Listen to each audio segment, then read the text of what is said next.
Hi friends, this is my channel Miss Medico. Hope you are very fine. I am also fine. Today's video lecture is about the layers of epidermis. As we had already discussed about the layers, what are the layers of epidermis and how many layers it's made up of. As we know what is stratum corneum, lucidum, granulosum, spinosum and basal.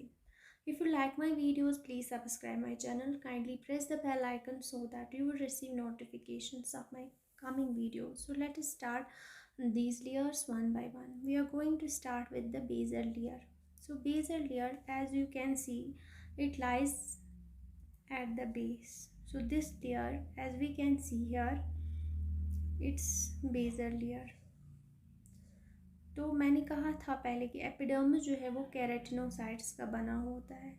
तो यहाँ पे जो basal layer है वहाँ पे हमारी जो sales होती है उनको हम बेसल सेल्स बोलते हैं। Basal cells join with the other basal and overlying spinous cells. जो बेसल सेल्स है ये आपस में ही ज्वाइन करती है और एक लेयर बनाती है बेसल सेल्स, और ओवरलाइंग जो स्पाइनस सेल्स है उनके साथ भी इनकी अटैचमेंट होती है। ये ऊपर जो है ये स्पाइनस लेयर है। तो बेसल सेल्स बेस पे पाई जाती है और ये आपस में कनेक्टेड रहती है, और ओवरलाइंग स्पाइनस सेल्स के साथ या स्पाइनल लेयर के साथ भी कनेक्टेड रहती है।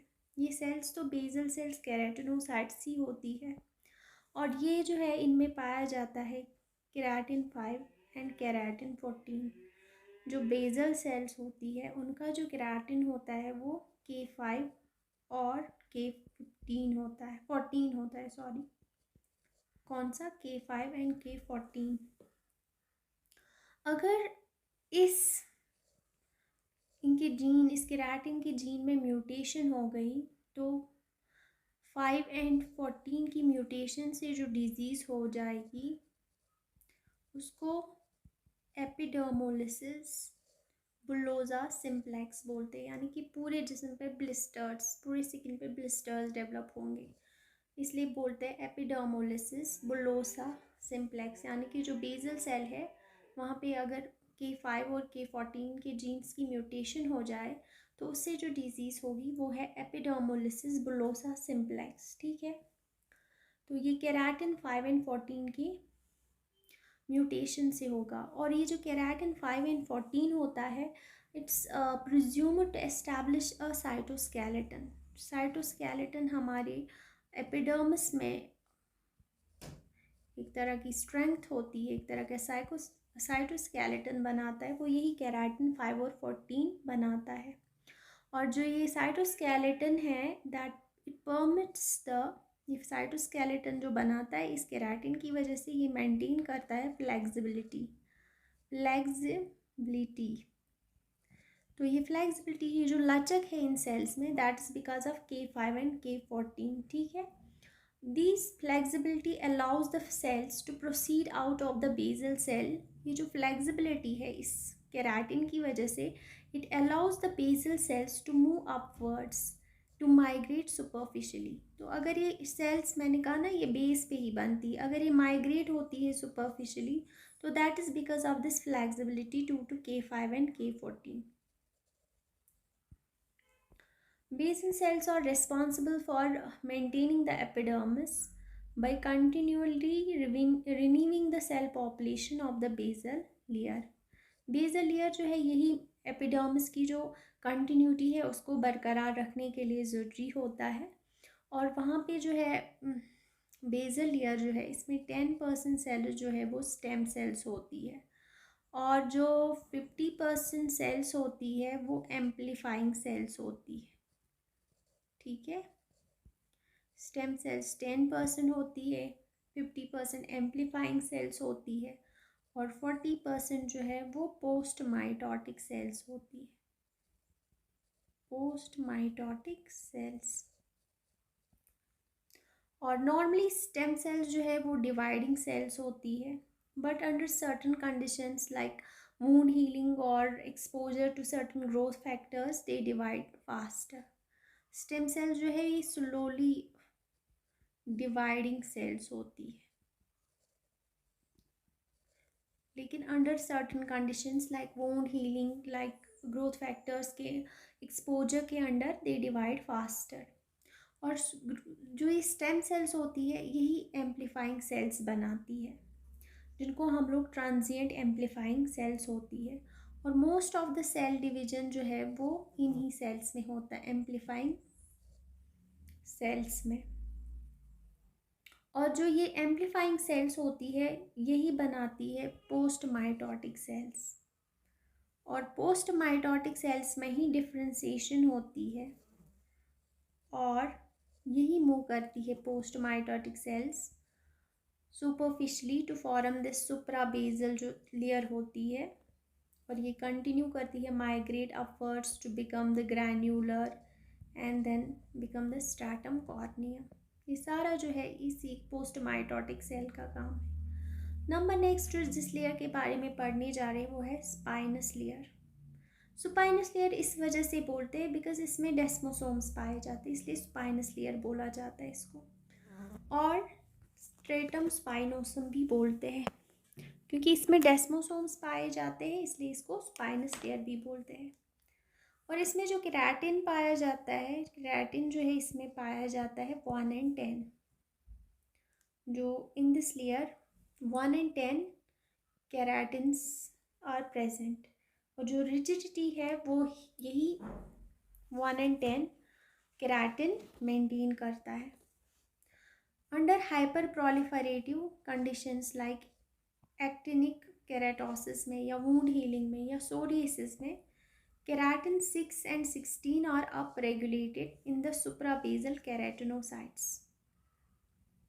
यहाँ पे जो है हाइपर प्रोलिफरेटिव कंडीशन जैसे सोरियासिस में वहाँ पे 6 और 16 जो केराटिन होता है वो अप रेगुलेट होता है, यानी उसकी डिवीजन हाइपर प्रोलिफरेशन हो जाती है इसी सुप्राबेसल केराटिनोसाइट्स में। यहाँ पे केराटिन 1 and 10 पाया जाता है मेनली। और इस स्पाइनल लेयर में कुछ लैमिलर ग्रैन्यूल्स पाए जाते हैं। फर्स्ट अगर हम लैमिलर ग्रैन्यूल्स देखेंगे वो स्पाइनस लेयर में ही पाए जाते हैं। लैमिलर ग्रैन्यूल्स में लिपिड्स होते हैं such as ceramides, cholesterol, fatty acids as well as enzymes like proteases होते हैं, acid phosphatase, lipase and glycosidase. ये सारी चीज़ें जो है ये सारा कुछ पाया जाता है लैमिलर ग्रैन्यूल्स में। और लिपिड्स वगैरह ये जो है इसी लेयर में पाए जाते हैं और ये एक्सट्रूड करते हैं एक्स्ट्रा सेल्यूलर स्पेस में, ये जो ग्रैन्यूल्स होते हैं लैमिलर ग्रैन्यूल्स। नंबर नेक्स्ट जो है ग्रैनुलोज लेयर और स्ट्रैटम ग्रैनुलोसम। जैसा कि आप फिगर में देख पा रहे होंगे इनमें केराटोहाइलिन ग्रैन्यूल्स होते हैं और यहाँ पे एक प्रोटीन बनता है जिसको हम लोग प्रोफ्लैगरिन बोलते हैं। It's a precursor of filaggrin protein and ये रिजाइड करता है in the uppermost viable layer of the epidermis. ये जो प्रोटीन फ्लैगरिन होता है it cross links with the keratin filaments provide strength and structure. ये जो फ्लैगरिन प्रोटीन होता है केराटिन के साथ क्रॉस लिंक करता है, यहाँ से केराटिन के साथ, और ये इस तरह से स्ट्रेंथ और स्ट्रक्चर प्रोवाइड करने के लिए हेल्प करता है। The proteins of the cornified cell envelope जिसमें involucrin, keratolinin and pancornulin, cornulins and loricrin cross linked होता है in this layer by calcium required enzymes transglutaminase to form the cell envelope. Proteins जो है इस layer में एक cell envelope बनाते हैं और वो क्रॉस लिंक करते हैं एक कैल्शियम रिक्वायरिंग एंजाइम जिसको हम ट्रांस ग्लूटामिनेज बोलते हैं। इस एंजाइम के साथ वो क्रॉस लिंक होते हैं वो प्रोटीन्स और इस तरह से वो सेल एनवलप बनाते हैं। ग्रैन्युलर सेल्स में एनाबॉलिक प्रॉपर्टीज होती है like synthesis of filaggrin, cornified cell envelope and high molecular weight keratins इसी का काम है। In addition some catabolic events like dissolution of nucleus and organelles भी इसी में होती है। ग्रैन्युलर लेयर में ही डिसोल्यूशन ऑफ न्यूक्लियस होती है। इसके बाद जो है हॉर्नी लेयर जिसको स्ट्रैटम कॉर्नियम बोलते हैं। Corneocytes of the cornified layer provide mechanical protection of the underlying dermis and barrier to prevent water loss and invasion by foreign substances. सबको पता है कि हार्नी लेयर जो है जिसको हम कॉर्नियोसाइट्स का बना होता है वो प्रोवाइड करता है mechanical protection to the underlying dermis. Corneocytes, which are rich in proteins and low in lipid content, are surrounded by continuous extracellular lipid matrix. The large, flat, polyhedral shaped horny have lost their nucleus during terminal differentiation and technically are considered dead. क्योंकि ये जो polyhedral sales होती है वहाँ पे nucleus नहीं पाया जाता है, क्योंकि ड्यूरिंग टर्मिनल डिफरेंशिएशन वो न्यूक्लियस लॉस हो जाता है, तो टेक्निकली इनको कंसिडर किया जाता है dead. The physical and biochemical properties of cells in the cornified layer vary in accordance with position in order to promote desquamation moving outward. For instance, cells in the middle have a much higher capacity for water binding than deep layers because of high concentration of free amino acid found in the cytoplasm of middle layer cells. वो physical and biochemical property जो है cornified layer में वो vary करती है according to the position in order to promote desquamation. जितनी ज़्यादा sales move करती है आउटवर्ड उनकी डिस्क्वामेशन होती है. जैसे सेल्स जो मिडिल लेयर में होती है उनको हाइयर कैपेसिटी होती है वाटर बाइंडिंग की देन जो डीपर लेयर में होती है, बिकॉज जो मिडिल लेयर में होती है सेल्स उनकी हाई कंसनट्रेशन होती है फ्री अमाइनो एसिड्स की. मिडिल लेयर में जो होती है सेल्स उनमें high concentration of amino acids जो फ्री होते हैं, जिनको हाई बाइंडिंग कैपेबिलिटी होती है for the water than those of the deep sales.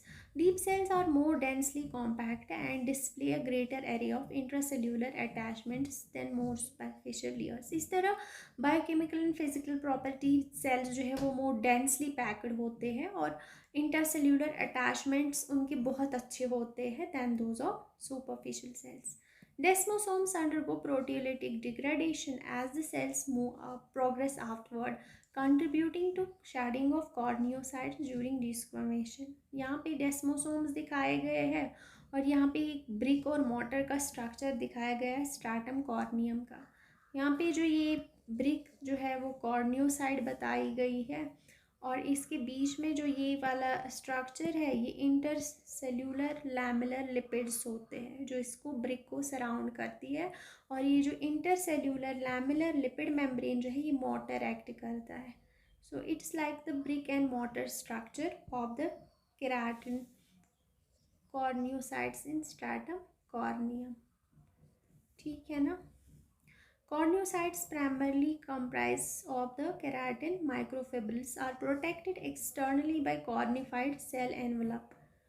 ये जो है बाहर से एक cornified cell envelope से protected रहती है. ये जो corneocytes होती है, ठीक है, ये cornified cell envelope होता है, इससे ही ये protected रहती है outwards and are held together by corneodesmosomes.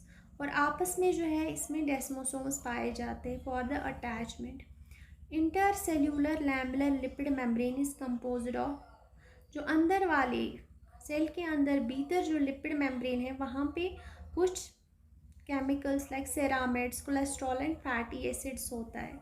Mixture of multiple small hygroscopic compounds present within the corneocytes referred to collectively as natural moisturizing factor NMF. NMF जो है ये जो छोटे छोटे आप तत्व देख रहे हैं इनको ही जो हाइग्रोस्कोपिक एबिलिटी होती है NMF बोलते हैं.